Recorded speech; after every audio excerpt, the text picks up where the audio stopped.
Hello, welcome to Unix Programming Module 3 Lecture 2.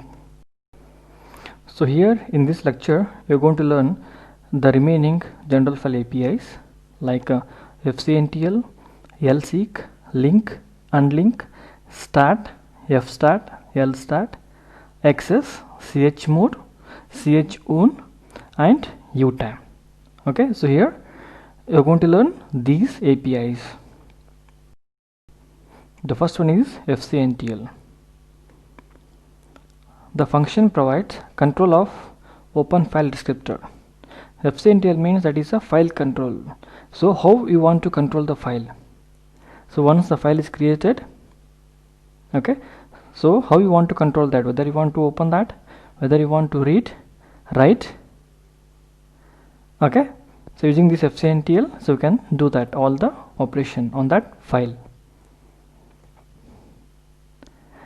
Okay, so if you want to use the fcntl API in your program, so you need to include this header file. The first one is #include system/types.h #include unistandard.h #include fcntl.h. So the fcntl.h header file is the main and compulsory you need to include in your program if you want to use the API. Okay, so this is the prototype for the fcntl. So int fcntl, so here there are three arguments for the API. The first one is int fd, file descriptor, int command, int argument. Okay, here there are three arguments for the API fcntl. The first one is file descriptor. So it is an integer file descriptor that refers to an opened file. So once the file is opened, the file descriptor will be pointing to that opened file.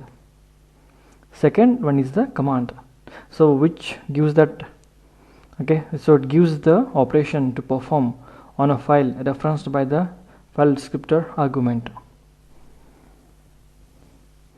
Third one, arg, the third argument value, so which may be so given after command and is dependent on the actual command value. So the third argument arg is dependent on the value of the command.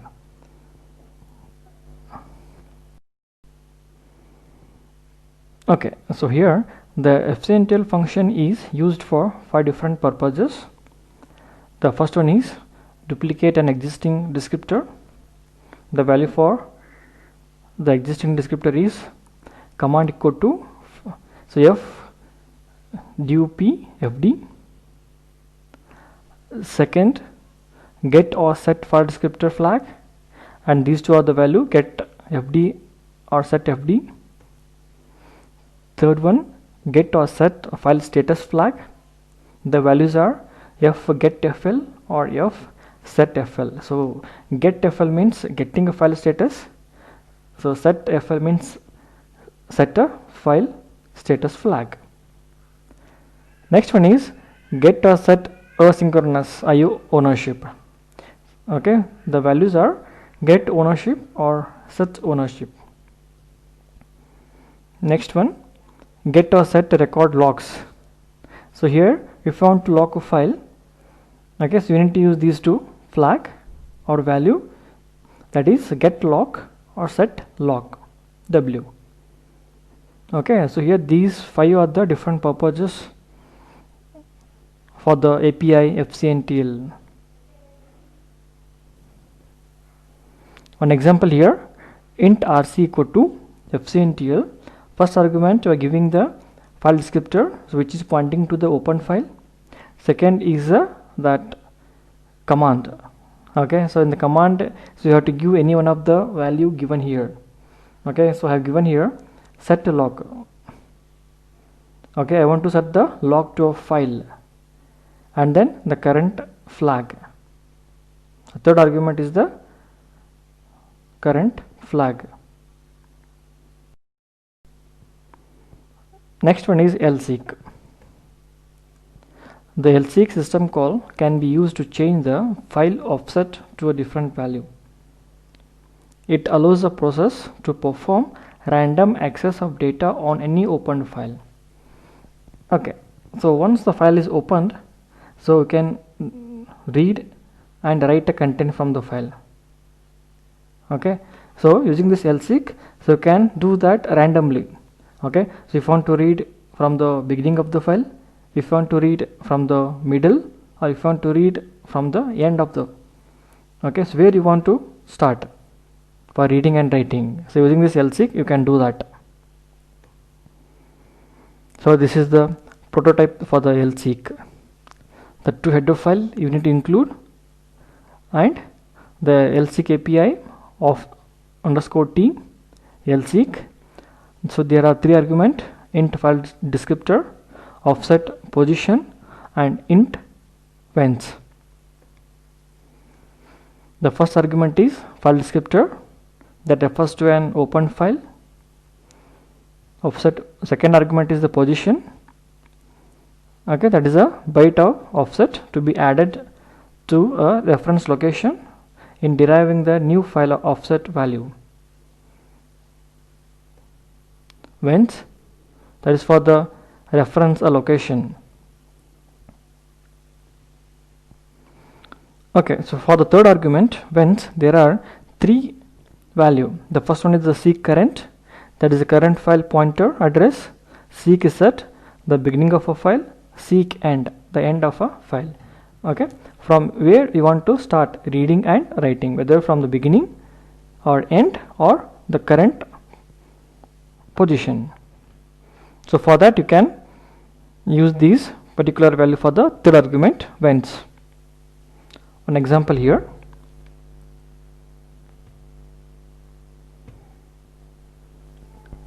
Okay, so int fd equal to open, and this is the file name start.txt read only. So it means that you are opening the file start.txt in a read only mode. So after opening the file descriptor will be pointing to that file. Okay, and then after that you are calling the API lseek. First argument you are passing the file descriptor which is pointing to the file start.txt. Okay, and then n, that is the position. Okay, byte offset, and third argument is the seek set. I given here the value seek set for the third argument. When seek set means that is the beginning of a file. So I want to read the, so here using this lseek I am pointing, okay, the file descriptor at the beginning. Okay, and then from the beginning I am reading the content.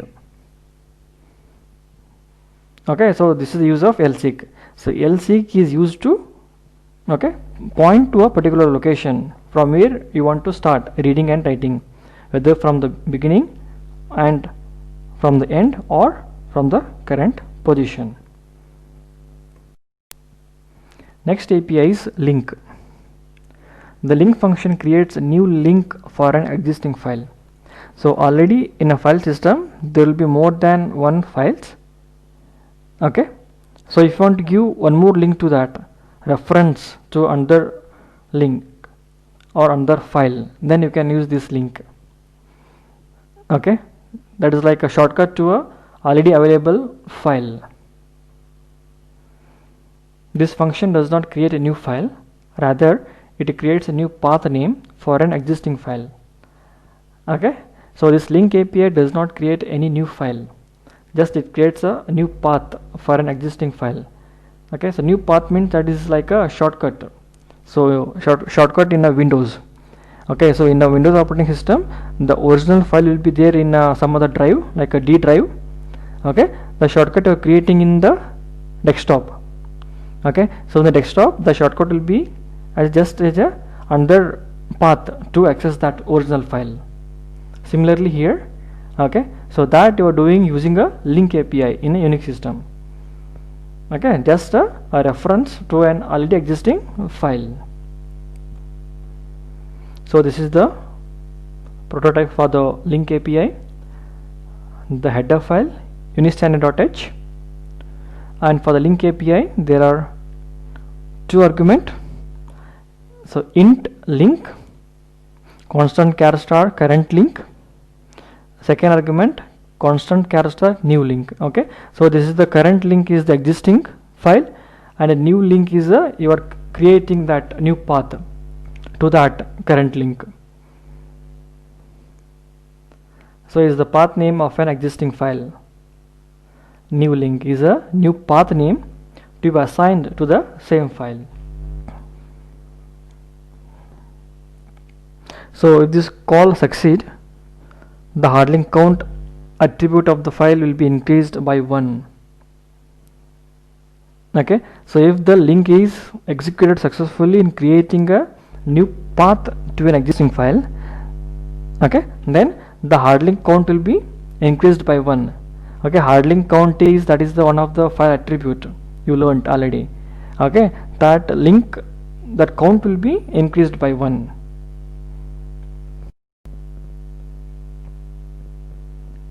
Okay, so the ln command is implemented using the link API. The program is given below. So here there is an command ln. So using that ln, you are creating a another file, another link to an already existing file.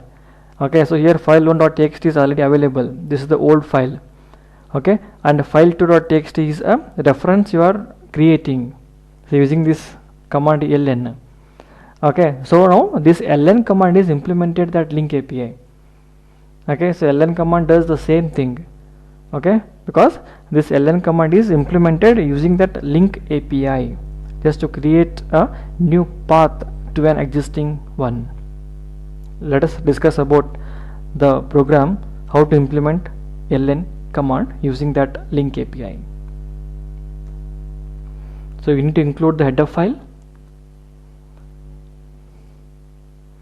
and start with the main, and here there are command line arguments int argc char argv, just to read the command line arguments. Okay, so here we are checking one condition. If argument count is not equal to 3, okay, see, just observe here, for the ln command there are 3 arguments. First one is the command ln, and the old file name, and the new file. Okay, 3 arguments you have to give in the command line if you want to run the program. So if the argument count is not equal to 3, then so here you are executing these two printf. Okay, the first printf tells how to use that. Okay, and then second printf gives that usage, how to give a input to the program. Okay, after that return 0, just the program terminates. Okay, so if the argument count is equal to 3, then the control directly comes to the link. Okay, so here you are calling a API link. So if link of argument 1 argv of 2 is equal to -1, so if the link so creates a new path, okay, to a already existing file, then the link API returns 1. Okay, returns 0.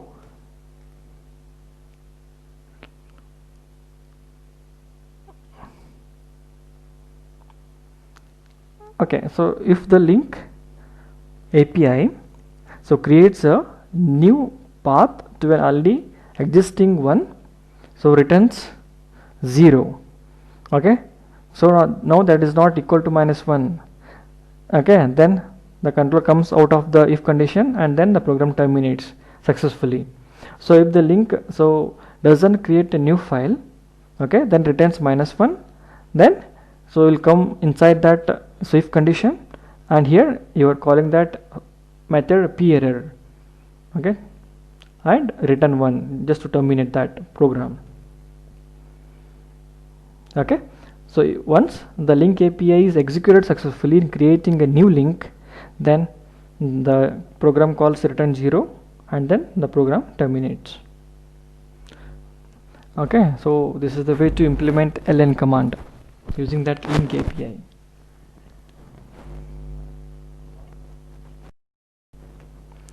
Unlink. This function deletes a link of an existing file.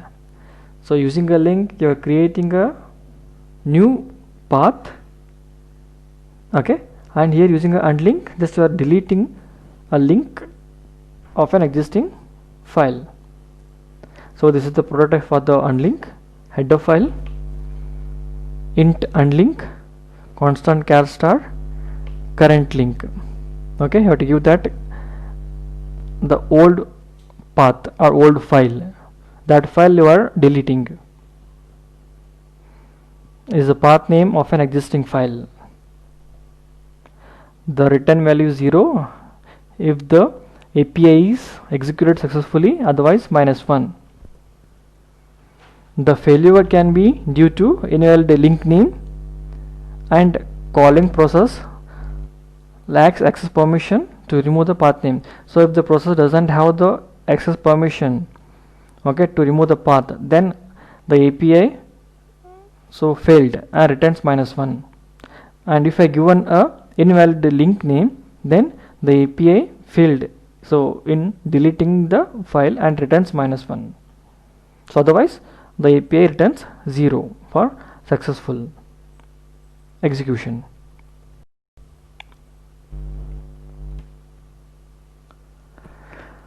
The Unix mv command, that is move command, can be implemented using the link and unlink API. So already you saw the command move command. Okay, so now that command is executed using the link and unlink API. Let us discuss about that. First you need to include the header files and the main function with the arguments. Okay, so the condition is if argument count is not equal to 3, or, and here you are comparing, not string compare argument 1 and argument 2. So if these two arguments are not same, then you are printing a one message how to give a input to the program. Okay, that is the usage. Or else then you are calling a link. So if the condition is doesn't satisfied, okay, then so it comes to the else if condition, and here in that, so if the link executed in creating a new path, okay, and returns 0, then you are calling that API unlink, okay, to delete the argv1. argv1 is, that is the old link, old file, okay, path of the old file. So here first using a link you are creating a new path, okay, to an already existing file. So if the API returns 0, if it is success in creating that, then you are calling that API unlink to delete the old one. Okay, that's what is. So here for the unlink API you are giving argv1, that is the old link or old path of the file. So otherwise returns -1. Okay, so if the file doesn't removed from the file system, then returns -1. Okay, so this is a way to use the link and unlink API.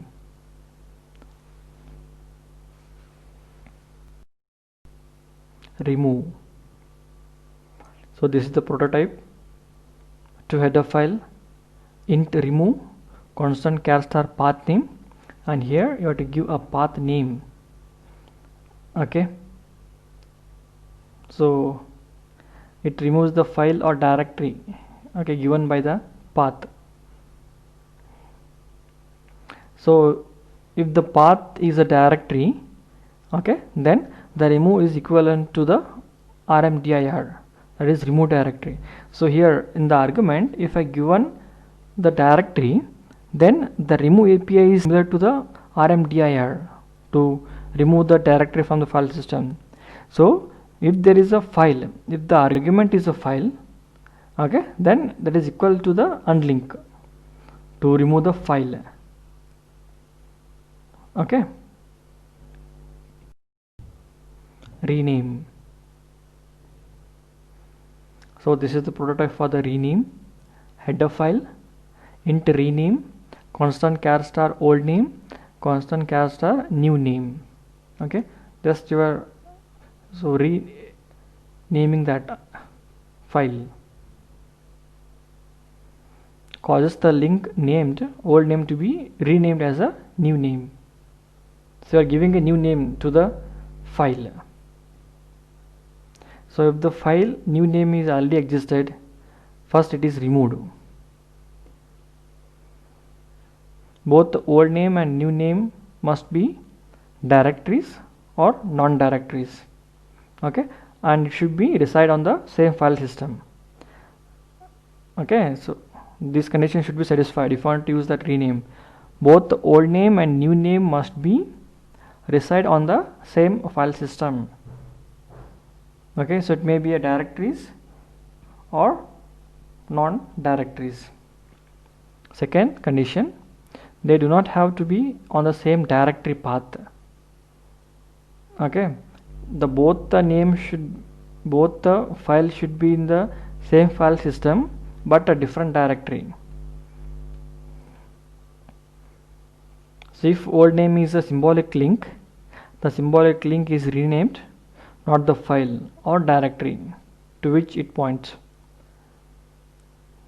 Okay, so here the first argument, the old name. If the old name is a symbolic link, okay, then that symbolic link name is renamed, not the file or not the directory. The next API, stat, fstat, lstat, that is used to get the information, that is an attribute about a file. Okay, so all the attributes already you learnt, like a file name, inode number, and permission, hard link count, data modification, username, group name. Okay, if you want to get all the information through a program, then you need to call the API stat. And here in the stat there are three forms. First one is a just general int stat. There are two arguments, int stat constant char star path name. The first argument is the path name of a file. Second is a address of a structure stat. Okay, struct stat star buffer. Okay, star buffer is the address to a structure stat which contain all the information about a file. Second one is a fstat. F means that is a file descriptor. Okay, and again here there are two arguments, int fd struct stat star buffer. Okay, the difference is here. So here you are giving a path name and here you are giving a file descriptor. Just observe these two API stat. In the stat API, the first argument is the path name. Fstat API, the first argument is the file descriptor. Okay, based on the path name you are getting the information, and based on the file descriptor you are getting the information about the file, because the file descriptor will be pointing to the opened file. Third one, int lstat constant char star path name and the address of the structure stat. Okay, so L means that is a link file. Okay, so if there is a hard link and symbolic link file. Okay, and if you want to know the information about the link file, then you need to call this API lstat, get the information about that link file. Okay, so these three are the API to get the information about the file. Stat. So this is the API which has the two arguments, path name and address of a structure stat, which obtains the information about the file pointed to by path name. Okay, so here if you want to use stat, okay, to get the information, so the permissions like a read and execute are not required. Okay, but all the directories listed in the path name leading to the file must be searchable. Okay, all the directories listed in the path name, okay, are going to search. Fstat, int fstat, int fd struct stat star buffer obtains the same information about an open file known by the file descriptor fd. Int lstat, constant char star path name, the first argument, struct stat star buffer. Okay, like a stat, except that if the named file is a symbolic link, that lstat returns the information about the link.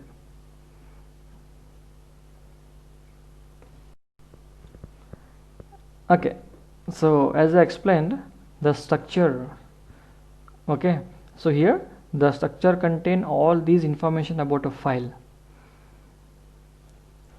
Okay, first one is a mode, that is a file type and the permission. Second is the INO number. Third is the device number, number of a link, user ID of the owner, group ID, size in a byte, last access time, last modified time, last file status change, IO block size, and finally the number of blocks allocated. Okay, so if you want to get these information of a file, then you need to use the structure stat in one of the API like a stat, fstat and lstat. Next API is access.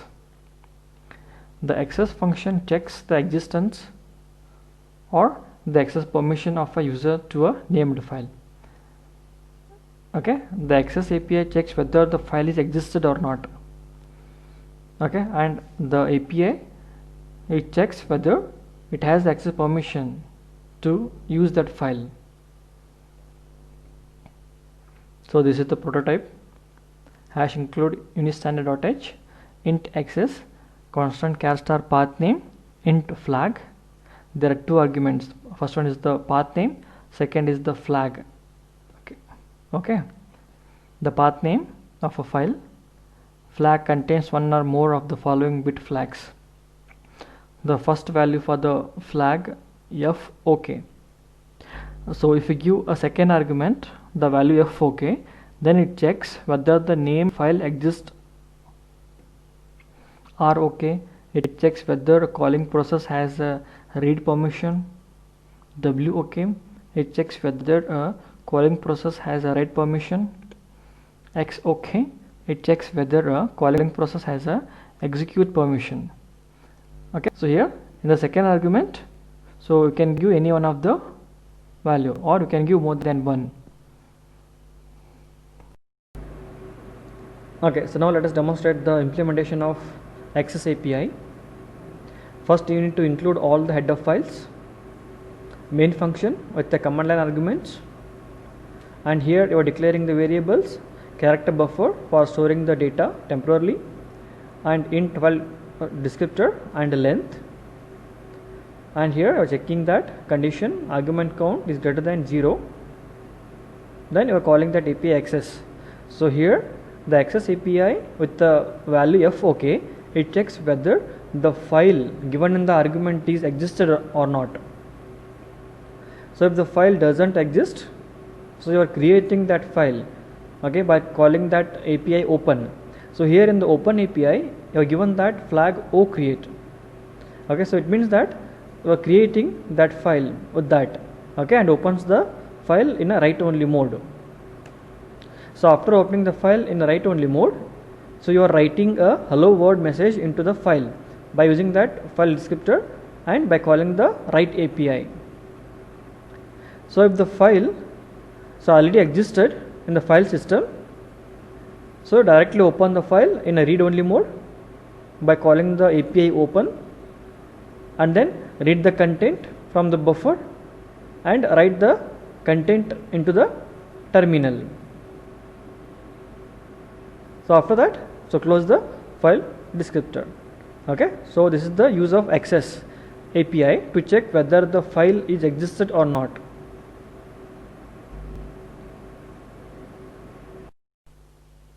Next one is the chmod, fchmod. The chmod and fchmod function changes the file access permission for owner, group and others, and also it set user ID and group ID. So you learned the command chmod, how to change the permission. Okay, so now you are implementing that in a Unix system. Okay, you're writing a program to implement that chmod. A process that calls one of these functions should have the effective user ID. Okay, or it should have the super user privilege to use this chmod and fchmod in the program.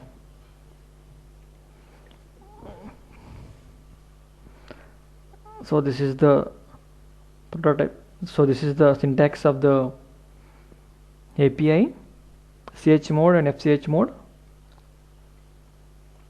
So here int chmod, constant chars are path name and the flag. So flag means the permission you want to change, that you are giving in the second argument, and this is the file name. And fchmod means that is the using a file descriptor, you are changing the permission. Program here how to change the permission by calling the API chmod. First you need to include all the required header file, main function. So now here we are creating a so here you are using the structure stat because it contains all the information about the file.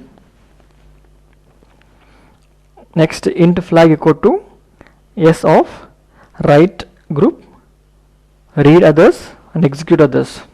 Just you are setting a flag. So these permission you want to change from the file. Okay, write permission for the group, read for the others and execute for others. So after that we are calling a stat. Okay, just to get the information about the file program1.c. Okay, then all the information is stored, and so here ampersand start v which contain the all the information. So this is the address of that. Okay,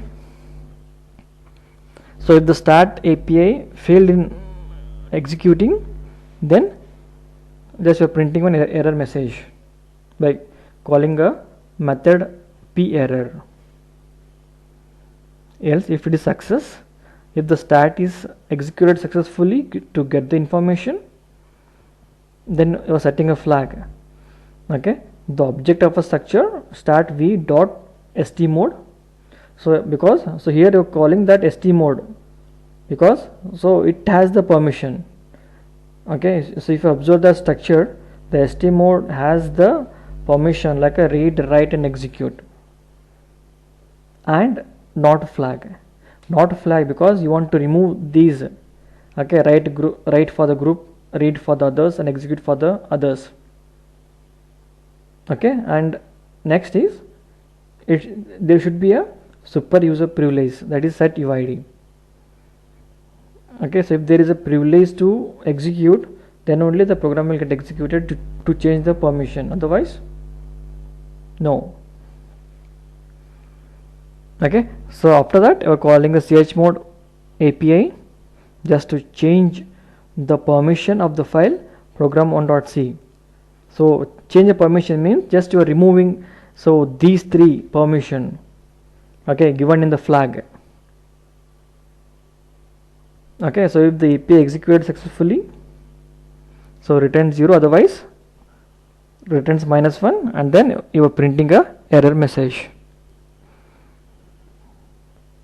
Okay, so this is the way to use a chmod API in a program to change the permission.